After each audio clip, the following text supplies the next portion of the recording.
भैया यूपी के भदोही में सूर्या वह थाना, यूपी के भदोही में सूर्या वह थाना, वही था पाली गांव में वीरों का खजाना।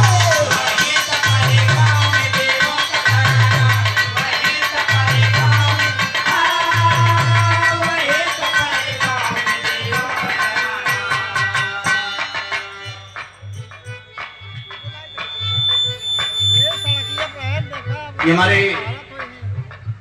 डॉक्टर अजय पाल जी, पूर्व प्रधान ग्राम पंचायत राजेपुर, ढकवा की पावन ढाकापुर की पावन धरती चांदा से, और हमारे युवा नेता हैं भाजपा सलीम पाल जी, नरदनापुर की पावन धरती लंगुआ से, सुप्रकाश पाल जी हमारे समाज सेवी हैं, ग्राम पंचायत छतौना कला की पावन धरती से। आप सभी भैया से बड़ा प्यार दुलार सम्मान मिला, बहुत बहुत धन्यवाद, आशीर्वाद की कामना है, नमन बंदन है सभी को, बहुत बहुत धन्यवाद। और बाबूजी ये हमारे अभय राजपाल जी, ये जासापारा की पावन धरती से आपकी तरफ से बहुत प्यार सम्मान दुलार आया है, नमन बंदन आशीर्वाद की कामना है। हमारे राजनाथ पाल जी हैं पिबियापुर और आइन की पावन धरती से, आपकी तरफ से 101 रुपए का सम्मान है, बहुत बहुत धन्यवाद, आशीर्वाद की कामना है। यूपी के भदोही में सूर्या वह थाना, यूपी के भदोही में सूर्या वह थाना, वही था पाली गांव में वीरों का घराना।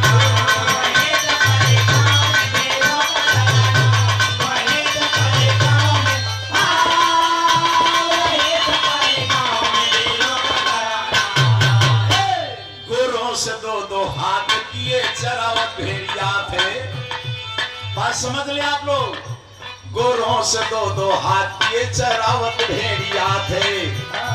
माँ के सपूत सच्चे शीतल पाल गड़े थे, माँ के